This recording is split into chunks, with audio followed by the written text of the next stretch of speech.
Imaginons un instant faire la radiographie d'une ville entière. D'ordinaire, lorsqu'on pose un diagnostic médical sur un patient, on s'attend à une certaine clarté, n'est-ce pas? Oui, tout à fait. La radiographie affiche une ligne blanche bien nette sur un os et le médecin pointe le problème. C'est, disons, assez binaire et rassurant. Exactement. Mais lorsqu'on applique ce même exercice à une métropole mondiale de plusieurs millions d'habitants, l'image devient soudainement d'une complexité folle. Et aujourd'hui, notre radiographie révèle un chiffre qui donne véritablement le vertige. Près de 12 milliards d'euros, c'est bien ça? C'est ça, 12 milliards. C'est le niveau de la dette attendue pour la ville de Paris en 2026. Et c'est précisément le point de départ de notre exploration du jour. Bien, décortiquons tout cela. Absolument. Notre mission pour cette plongée au cœur des enjeux municipaux est d'analyser en profondeur et de manière la plus pédagogique possible le programme de Rachida Dati pour cette élection de 2026. Et pour ce faire, nous allons nous appuyer sur une masse assez impressionnante de documents de campagne. Oui, notamment le fichier analytique très exhaustif consacré à son projet, mais aussi sur ses interventions récentes. On pensera par exemple à celles particulièrement techniques livrées devant la Chambre des notaires. Il convient d'ailleurs de poser d'emblée la lunette à travers laquelle nous allons lire ces documents. L'idée de notre analyse n'est ni de valider, ni de critiquer cette vision politique. Tout à fait, on reste neutre. Exactement. Notre but est de la disséquer pour comprendre sa mécanique interne. Nous évoluons dans un paysage politique parisien extrêmement polarisé, où chaque candidat propose une thérapie radicalement différente. L'objectif est donc de restituer objectivement la logique et la philosophie de ce programme tel qu'il est présenté. Alors entrons dans le vif du sujet. Le constat posé par ces documents ressemble à une véritable alarme incendie. Les sources décrivent une ville qui serait, je cite, au bord de l'asphyxie financière. C'est le nerf de la guerre. Avant même de parler de la moindre promesse urbaine, il faut examiner le portefeuille. Et les chiffres détaillés dans le document sont frappants. La dette serait passée d'environ 1 milliard d'euros en 2001 à, tenez-vous bien, ces fameux 12 milliards prévus pour 2026. La trajectoire est effectivement vertigineuse en l'espace de 25 ans. Et les conséquences au quotidien sont massives. Rien que pour payer les intérêts et rembourser le capital chaque année, la municipalité doit débourser 540 millions d'euros. Plus d'un demi-milliard par an uniquement pour le service de la dette. C'est colossal. Le texte souligne d'ailleurs que la banqueroute n'aurait été évitée que par une mesure d'urgence. Vous savez, cette augmentation massive de 52% de la taxe foncière en 2023, on est loin de l'image de carte postale. Ce diagnostic financier est vraiment la clé de voûte de toute l'architecture du programme. Ce qui est tout à fait fascinant ici, c'est l'opposition frontale des philosophies sur cette question de la dette. C'est-à-dire? Il y a d'autres façons de voir ce déficit. Eh bien oui, si l'on observe l'échiquier politique, une candidate issue de la gauche radicale, comme Sophia Chikirou par exemple, porte un discours diamétralement opposé. Ah oui, pour elle, la dette n'est pas forcément un fardeau. Exactement. Selon sa vision, s'endetter pour financer des investissements utiles, des crèches, des logements sociaux ou la transition écologique, c'est vertueux. La dette est un levier. Alors que le programme de Rachida Dati, tout comme celui de Pierre-Yves Bournagel d'ailleurs, rejette catégoriquement cette théorie. Voilà. Pour ces candidats, cette accumulation frôle la faillite pure et simple. Pour imager un peu la situation décrite par le programme, oublions la vieille métaphore usée du budget familial, pensons plutôt à un immense paquebot transatlantique. Je vois l'idée. Les moteurs tournent à plein régime, l'équipage s'active sur le pont, mais le navire traîne une ancre monumentale sur les fonds marins. On ne paye plus que les agios, pour ainsi dire. L'analogie est parlante. Et c'est pourquoi la règle d'or imposée par ce projet est stricte. Refuser catégoriquement de créer de nouveaux impôts et stabiliser la dette. Ce qui soulève une question immédiate, comment investir sans s'endetter davantage? Si on ne crée pas d'impôts, d'où vient l'argent pour financer les nouvelles mesures? Et c'est ici que cela devient particulièrement fascinant. La réponse réside dans ce que la candidate appelle un choc de gestion. Un choc de gestion, c'est-à-dire purger la machine administrative de l'intérieur. Exactement. L'argent doit être trouvé en interne. On parle de coupes drastiques, à commencer par une baisse imposée de 3% par an sur toutes les dépenses de fonctionnement. 3% par an, ça représente combien en volume? Les documents estiment que cela devrait générer entre 275 et 300 millions d'euros d'économies annuelles. C'est déjà énorme, mais il y a un autre point très spécifique dans le texte, l'arrêt total des préemptions immobilières. Ah, la préemption. C'est un mécanisme souvent méconnu, mais son impact est retentissant sur les finances de la ville. Expliquez-nous comment ça fonctionne concrètement. Eh bien, actuellement, la ville exerce régulièrement son droit de priorité pour racheter des immeubles privés qui sont mis en vente sur le marché, parfois dans des quartiers très chers. Le but étant d'en faire des logements sociaux, j'imagine. Tout à fait. L'objectif de la majorité sortante est d'assurer une mixité sociale partout. Sauf que la ville rachète ces bâtiments au prix fort. Le programme postule que c'est une hérésie financière. Donc on arrête tout et on économise combien? Le document affirme libérer instantanément 250 millions d'euros par an. L'argent reste dans les caisses. D'accord. Et attendez, il y a un autre chiffre dans le volet ressources humaines qui m'a interpellée. Le projet affirme pouvoir économiser 250 millions d'euros supplémentaires chaque année, rien qu'en luttant contre l'absentéisme. Oui, et par l'application stricte des 35 heures, couplée au non-remplacement systématique des départs à la retraite. Mais un quart de milliard d'euros uniquement sur l'absentéisme, comment c'est calculé? C'est l'effet domino. Quand un agent de la propreté ou de la voirie est absent, il faut le remplacer, payer des heures supplémentaires aux autres ou externaliser en urgence. Ça coûte très cher. Et le programme propose de lier le versement de certaines primes à la présence effective, c'est ça? Exactement. Le rapport pointe un taux d'absentéisme local supérieur à la moyenne nationale, qu'il faut endiguer. Mais imposer un serrage de vis aux agents municipaux, c'est la garantie d'une confrontation extrêmement dure avec les syndicats, non? On risque la paralysie par les grèves. C'est un risque inhérent, oui. Mais assumer cet affrontement fait partie intégrante de la méthode proposée. C'est un signal de fermeté envoyé à un électorat qui réclame de l'autorité. Je vois. Et pour clore ce chapitre financier, le texte s'attaque aussi aux subventions associatives.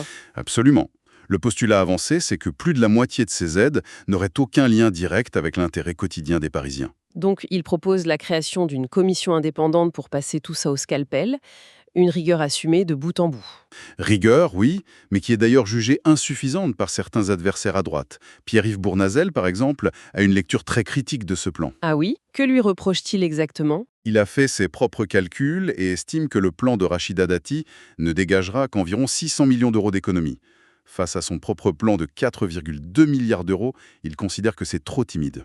Donc, Bournazel irait beaucoup plus loin. Oui, avec des mesures de rupture plus brutales comme la privatisation intégrale de la collecte des déchets, par exemple. D'accord, donc si on résume cette première grande partie, on coupe drastiquement dans le fonctionnement interne de la mairie pour dégager du cash.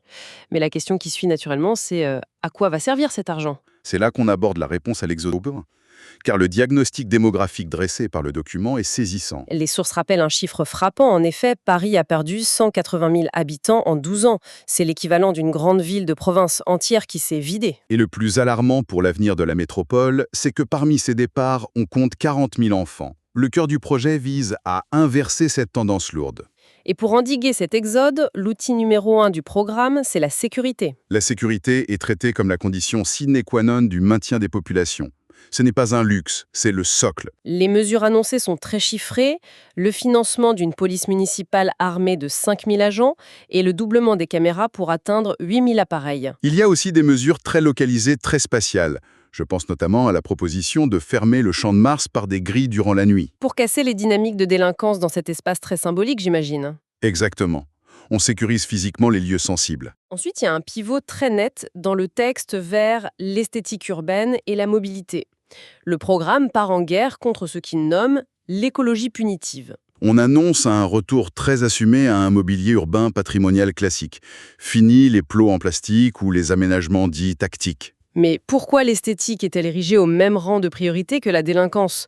C'est étonnant. Si l'on relie ces éléments, on comprend que dans cette vision, la beauté de l'espace public est le moteur psychologique de l'attractivité économique.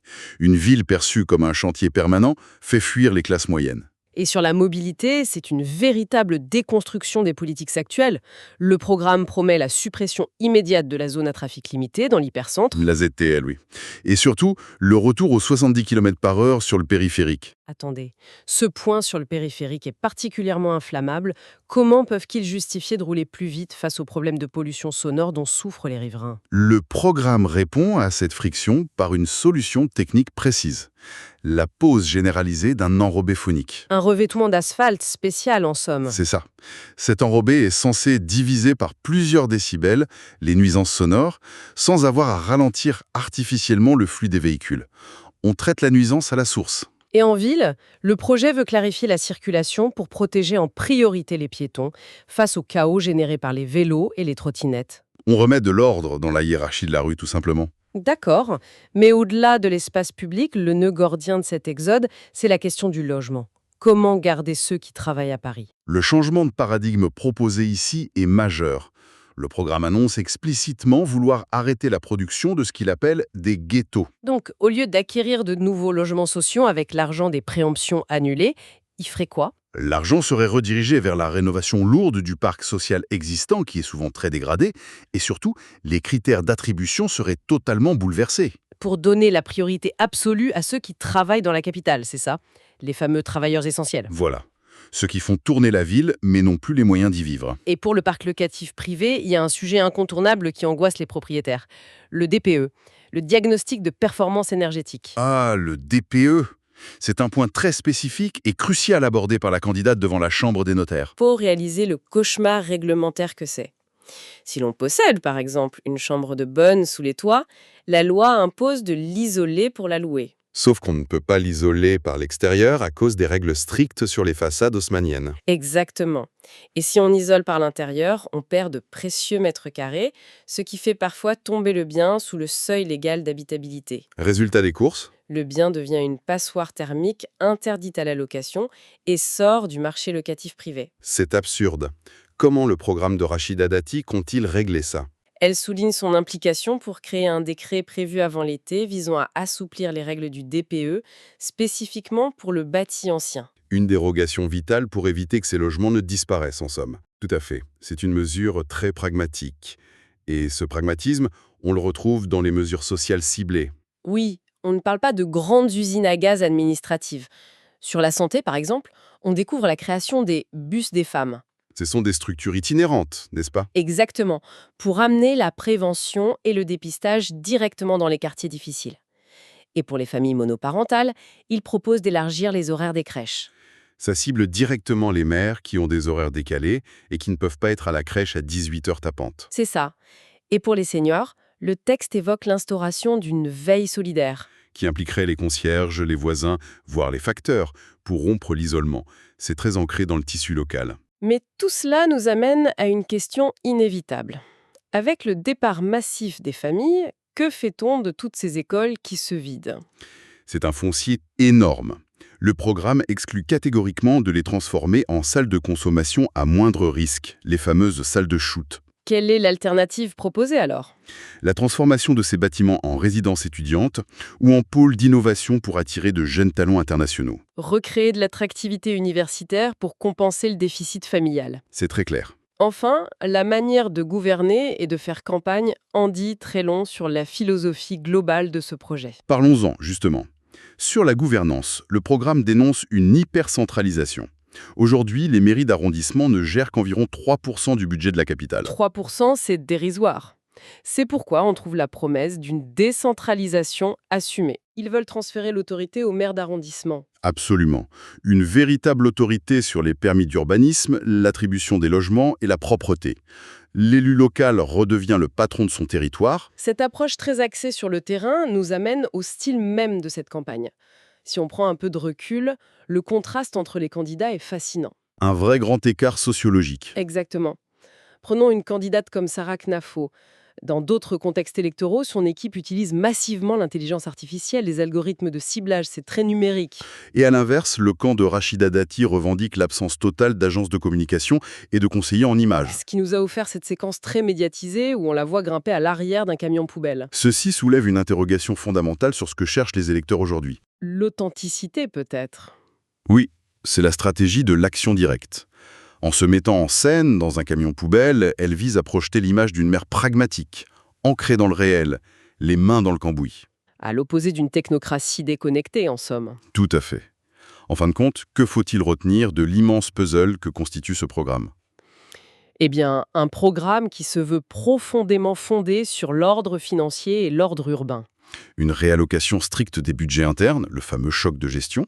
Oui, pour financer la sécurité, la propreté classique et le maintien des travailleurs dans la capitale. Le tout en s'opposant frontalement à la vision de l'équipe sortante. Le clivage est total. Mais refermons cette exploration avec une réflexion plus large pour quiconque observe la vie politique de nos jours. Face au vieillissement des infrastructures et à l'explosion des dettes dans la plupart des grandes métropoles mondiales, La question se pose bien au-delà du périphérique parisien. absolument, la promesse d'un choc de gestion administrative strict, de la rigueur comptable absolue, est-elle l'avenir inéluctable de la politique locale? Indépendamment des clivages idéologiques traditionnels, finira-t-on tous par devoir purger la machine financière pour survivre? C'est une question vertigineuse et assurément fascinante à garder à l'esprit en observant l'évolution des grandes villes. Merci de nous avoir accompagnés pour cette plongée analytique au cœur des enjeux municipaux et à très bientôt pour une nouvelle exploration.